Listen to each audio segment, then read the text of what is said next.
Terpantas, terkini dan sahih. Bila-bila masa, di mana jua. Berita di jari. Subscribe YouTube Bulletin TV3. Buletin Pagi Isnin 1 April, anda bersama saya Adin Hussein. Tajuk utama pagi ini: Kepujian Bahasa Melayu diwajibkan untuk lulusan UEC duduki peperiksaan Sijil Amalan Guaman.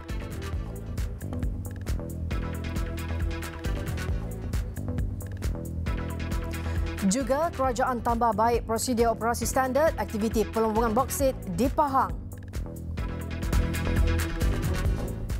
Assalamualaikum dan salam sejahtera. Lulusan Sijil Peperiksaan Bersepadu UEC yang ingin menduduki peperiksaan Sijil Amalan Guaman CLP perlu lulus dengan kepujian dalam 5 subjek wajib termasuk Bahasa Melayu pada peringkat Sijil Pelajaran Malaysia SPM. Timbalan Menteri Pendidikan Teo Ni Ching berkata, 4 lagi subjek lain bergantung dengan apa yang diputuskan oleh Lembaga Kelayakan Profesyen Undang-Undang Malaysia LPQB. As far as I know, BM is compulsory. It's always compulsory. Of course, I feel happy for the students. I hope jangan ada ahli-ahli politik yang nak politicize isu inilah. Beliau berkata demikian ketika ditemui media selepas merasmikan Majlis Penutup Karnival Jom Masuk Institusi Pengajian Tinggi di Serdang. Jumaat lalu, pengerusi LPQB Tommy Thomas yang juga Peguam Negara memaklumkan kelayakan UEC pada tahap Senior Middle 3 boleh diterima sebagai memenuhi syarat kelayakan untuk tujuan itu. Menerusi kenyataan dikeluarkan, Tommy menyatakan bermula 1 Januari 2021, lulusan UEC perlu lulus sekurang-kurangnya 2 mata pelajaran pada peringkat Senior Middle 3 dan memperoleh sekurang-kurangnya 5 kepujian di peringkat SPM, O-Levels atau setaraf yang diperoleh dalam satu peperiksaan yang sama. Menteri Pendidikan Dr. Mazli Malik sudah mengarahkan pegawai kementeriannya untuk menghubungi Abdul Manaf Abdul Aziz, 18 tahun, yang mengalami kesempitan hidup untuk menyambung pelajaran ke peringkat universiti. Arahan itu dikeluarkan memandangkan pihaknya sememangnya menyediakan laluan khas kepada pelajar daripada keluarga berpendapatan rendah.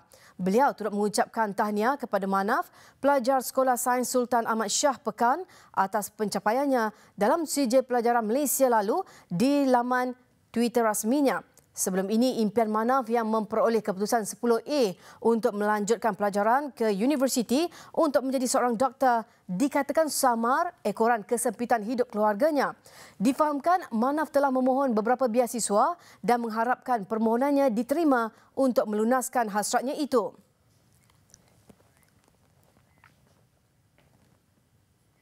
Kementerian Air, Tanah dan Sumber Asli memuat naik draft prosedur operasi standard SOP aktiviti pelombongan dan pengeksportan boksit negeri Pahang di laman sesawang kementerian berkenaan. Antara yang terkandung dalam draft setebal 174 muka surat terbabit, keseluruhan rantaian aktiviti pelombongan bermula daripada peringkat pra-pelombongan, semasa pelombongan dan pasca pelombongan. SOP berkenaan merangkumi 5 rangkaian utama, iaitu perancangan permohonan hak melombong, pengurusan tapak pelombongan boksit dan membabitkan aspek pengurusan penyimpanan stok dan pelabuhan. Draft itu dirangka hasil pelbagai siri pertemuan yang dilakukan bersama kementerian, jabatan dan agensi terbabit. Kementerian turut menetapkan setiap lori hanya membawa muatan tidak melebihi had selain hanya satu laluan khas lori boksit ditetap dan diwartakan. Maklumat lanjut mengenai draft SOP aktiviti pelombongan dan pengeksportan boksit negeri Pahang boleh diperoleh dengan melayari laman sesawang tertera.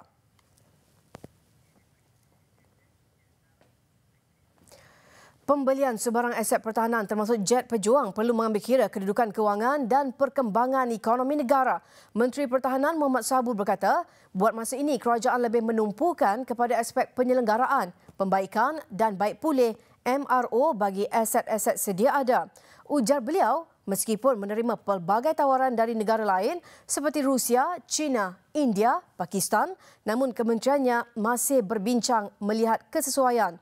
Sebelum ini, pengeluar jet Asia iaitu Hindustani Aeronautics Limited dari India dan Korea Aerospace Industry dari Korea Selatan menyatakan kesediaan untuk membantu Tentera Udara Diraja Malaysia dalam proses penggantian jet pejuangnya.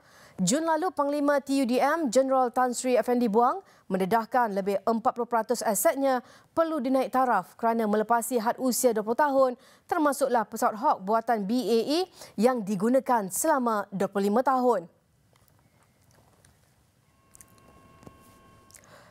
Polis Kelantan melupuskan 43 kg dadah termasuk pil kuda, daun ketum dan ubat batuk dianggar RM4 juta yang dirampas dalam beberapa operasi di negeri itu.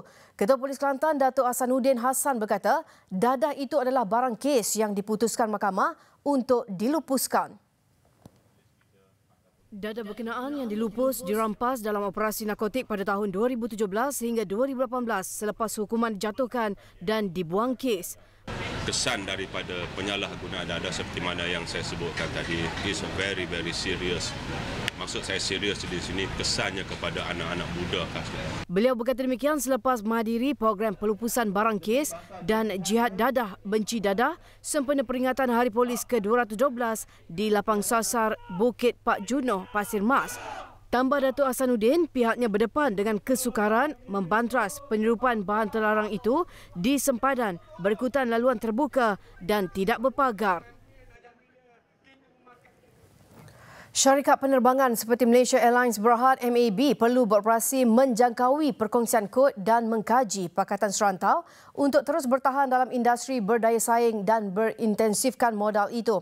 Pengerusi Eksekutif Suruhanjaya Penerbangan Malaysia, MAFCOM, Dr. Nungsari Ahmad Radi berkata, usaha sama serantau bukan sesuatu yang baru kerana ia sudah lama berlaku di pentas global. Dalam satu kenyataannya, beliau menggariskan contoh di Eropah apabila konsep syarikat penerbangan nasional sudah ditakrifkan semula. Salah satu penggabungan yang paling menonjol ialah antara syarikat penerbangan British Airways dan Iberia Spanyol pada 2011 dengan kedua-duanya mengekalkan jenama asal mereka. Perbincangan mengenai MAB muncul semula sejak Perdana Menteri Tun Dr. Mahathir Mohamad berkata firma tempatan dan asing menunjukkan minat untuk membeli syarikat penerbangan negara itu. Ini berikutan penurunan kerugian nilai secara besar-besaran yang dialami oleh pemegang saham tunggal MAB, Khazanah Nasional Berhad, yang menyebabkan dana kekayaannya dilaporkan mengalami kerugian sebelum cukai tahun lalu, pertama sejak 2005. Menurut pusat penerbangan itu, 6 daripada 7 syarikat penerbangan di Malaysia tidak menguntungkan, manakala syarikat penerbangan tambang rendah AirAsia menjana keuntungan operasi paling kecil dalam tempoh 4 tahun. Pengundi perlu memanfaatkan pilihan raya kecil PRK Dun Rantau untuk mengukuhkan penguasaan Pakatan Harapan PH di Negeri Sembilan. Menurut Timbalan Perdana Menteri Datuk Seri Dr. Wan Azizah Wan Ismail, pengundi perlu bangkit melalui hak memilih untuk memulihkan Malaysia daripada masalah kleptokrasi. Malaysia lepas 61 tahun, 60 tahun dia BN bermainkan, kita nak tengok sakit penyakit kleptokrasi. Kita ada 2 doktor di Federal, Dr. Tun Dr. Mahathir Mohamad dan Dr. Wan Azizah Wan Ismail. Sekarang doktor ni di rantau. Apalah yang tak mahu lagi. Beliau berkata demikian kepada media selepas berkempen di Perumahan Rakyat Kampung Sri Lalang di Seremban Negeri Sembilan malam tadi. Datuk Seri Wan Azizah mahu semua pengundi memberi sokongan penuh kepada calon PH untuk membantu meneruskan agenda pembangunan yang direncanakan kerajaan di Negeri Sembilan. Setelah lebih 10 bulan berteka-teki, Menteri Besar Kedah Datuk Seri Mukhris Mahathir dilantik sebagai pengerusi Lembaga Kemajuan Pertanian Muda (MADA) berkuat kuasa 1 Mac lalu. Menteri Pertanian dan Industri Asas Tani Datuk Salahuddin Ayub berkata, pemilihan itu dibuat selepas mendapat perkenaan yang di-Pertuan Agong Al-Sultan Abdullah Riyatuddin Al-Mustafa Billah Shah bagi merancangkan sektor pertanian negeri itu. Dan ini berkaitan rapat dengan food security yang mesti kita berikan satu perhatian dan keutamaan. Maka sebagai Menteri Besar Kedah, kami berpandangan bahawa beliau adalah yang pada masa ketika ini perlu untuk memimpin MADA dan hingga negeri Jelapang Padi yang kita harus bukan sekadar mengekalkan prestasi MADA dari segi mengeluarkan hasil padi, tetapi untuk membantu dan merancangkan lagi strategi pembangunan MOA yang mahukan SSR padi ini meningkat paling tidak 5% dalam masa beberapa tahun ini. Jawatan Pengerusi MADA dikosongkan penyandangnya Dato' Osman Aziz yang juga bekas Menteri Kewangan sebelum Pilihan Raya Umum lalu. MADA adalah agensi di bawah Kementerian Pertanian dan Industri Asas Tani yang bertanggungjawab menjadi peneraju industri padi negara dan penggerak utama pembangunan sosioekonomi masyarakat peladang di kawasan muda. 8 murid sekolah jenis kebangsaan Tamil Rawang Selangor melakar sejarah tersendiri di Rusia. Mereka berjaya menjuarai kategori kanak-kanak menerusi persembahan tarian tradisional India. Latihan selama 3 bulan ternyata membuahkan hasil. Kumpulan tarian murid sekolah berkenaan berjaya memikat juri pada Folk for the Way Competition 2019 di Rusia. Mereka berjaya menewaskan 21 negara lain termasuk Itali, Ireland, Indonesia dan negara tuan rumah. We was very nervous and then now we are very proud. Okay, what kind of dance did you perform? Indian culture, Kolatam. Any other competitions in the future? Yes. Where? In Georgia. Really? Yeah. What kind of dance are you going to perform? Karagatan. Are you excited? Yes, very excited. Pencapaian itu membuktikan seni tradisi masyarakat India di Malaysia mampu menarik minat masyarakat dunia. Tarian tradisional orang India iaitu Kolatam, di mana mereka akan menggunakan kayu untuk membuat mendapatkan bunyi daripada tu. Persepsi orang Rusia adalah sangat menarik. Mereka memang suka akan make up diorang, kostum memang menarik dan telah menjadi tarikan orang ramai. Folk for the Way Competition 2019 berlangsung di St. Petersburg, Rusia 13 Mac lalu. 22 negara menyertai pertandingan pelbagai kategori tarian seperti tarian moden, tradisional dan persembahan tarian. Pertandingan berkenaan turut memberi pendedahan kepada murid mengenai kepelbagaian budaya dari negara lain yang bertanding. We have brought our Indian folk dance which is called Kolatam, stick dance. So we will play with a stick. So the rhythms of the movements of the dancers will be follow the stick beat according to the beat actually. So that is maybe will make the jury to select us for the title win. Besar impaknya. Tular selepas hasilnya. Pantas menampilkan prosiding ini secara dan keuangan maya. Berita di jari. Subscribe YouTube Bulletin TV3. Kita ke laporan antarabangsa. Sekurang-kurangnya 25 maut manakala ratusan cedera selepas ribut petir melanda beberapa kawasan di selatan Nepal. Kejadian turut meranapkan puluhan kediaman penduduk. Perdana Menteri Nepal KP Sharma Oli di laman Twitternya berkata, selain puluhan mangsa yang terkorban dan kira-kira 400 lagi cedera di Bara yang terletak kira-kira 62 km di selatan Kathmandu, beliau turut mengucapkan takziah kepada keluarga mangsa. Sementara itu, menurut Ketua Polis Bara Sanu Ram Batarai, beberapa pasukan penyelamat sudah pun dikerah ke kampung terjejas. Katanya jumlah mangsa dijangka meningkat, namun kerja menyelamat menjadi amat sukar terutama pada waktu malam.